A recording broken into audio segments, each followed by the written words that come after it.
কি হলো? ঘুম ভাঙলো তোমার? আরে না, চোখ খুলতে কষ্ট হচ্ছে। ও, কাল রাতে এত দেরি করলে কেন? কোথায় এত দূরে কোথায় করলাম? রাত দুটো তো মাত্র সন্ধ্যা। ও, তুমি এমন ভাবে বলছো যেন খুব অন্যায় করে ফেলেছি। আরে না না, ঘুম জমে আছে, তুমি ঘুমিয়ে নাও। এই কালকে ভাবি ফোন করেছিল, তোমার সাথে কি ভাইয়ার কথা টথা হয় না? হয়। ওই রাস্তা টাস্তা প্রসঙ্গে কি যেন বলছিল, তোমার সাথে কি কথা টথা হয় না? না, ভাইয়া তো ফোন করে বললো যে আমাকে নাকি তার দেখতে ইচ্ছে হচ্ছে। ও আচ্ছা, তাহলে ভাইয়ার সাথে এসব ব্যাপার নিয়ে কোনো কথা বলার দরকার নেই। আমি যেন না শুনে তুমি এসব ব্যাপারে ঢুকেছো। একটু নিজের মতো করে নাস্তাটা করে নাও না। আজ আমার ড্রাইভারও আসবে না, কিন্তু বিকাল 3টা আবার একটা মিটিং আছে, একটু গাড়িটা পাঠিয়ে দিও অফিসে গিয়ে। ঠিক আছে, আমি ভুলে গেলে তুমি ফোন করে মনে করিয়ে দিও। আচ্ছা ওকে।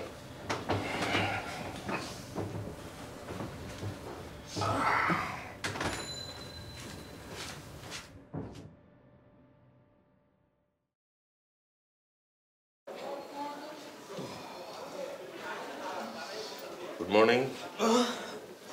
Good morning. কি রে, কটা বাজে? তুই কি এখন বাসায় ফিরলি? আর বলো না, এই যে লীরা মিডনাইটে ইলিশ খেতে চায়, তো চলে গেলাম মা।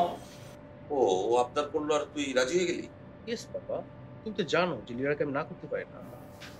ওকে, গুড। এক কাজ কর, ফ্রেশ হয়ে ব্রেকফাস্ট করে নে যা। আচ্ছা পাপা, একদিন ফ্রেশ না হয়ে রাস্তা করলে কি হবে? না, কিছুই হয় না, কি আবার হবে? Good morning daddy. Good morning. তোমাকে ধরার জন্য আমার এত সকাল। বাবা তাই নাকি? তা কি কারণ? আমার কিছু টাকা লাগবে। কিছু টাকা লাগবে? কিছু টাকা মানে কত? সিরিয়াসলি, মানে তোমার কাছ থেকে আমার হিসাব করে টাকা নিতে হবে? আরে বোকামে, আমি না জানলে তোকে টাকাটা দেবো কেমন করে? কত টাকা?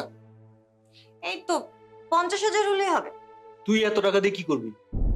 তুইও তো কথা বলছিস। সেটা দিয়ে কি করবি তুই? ড্যাডি আমার টাকা লাগবে মানে টাকা লাগবে।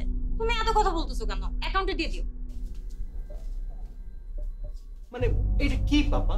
হ্যাঁ, ও চাইলো আর তুমি টাকা দিয়ে দিলা? মানে ওর বয়স কত হয়েছে? এই বয়সে এত টাকা দিয়ে সে কি করবে? আর তুই যে 2 দিন পর পর টাকা নিস, তুই কি করিস? ওর হিসাব আমার হিসাব কি এক নাকি?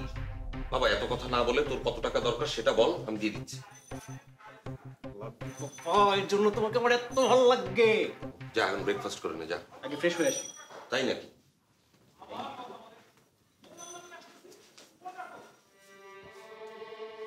জেনারেশন।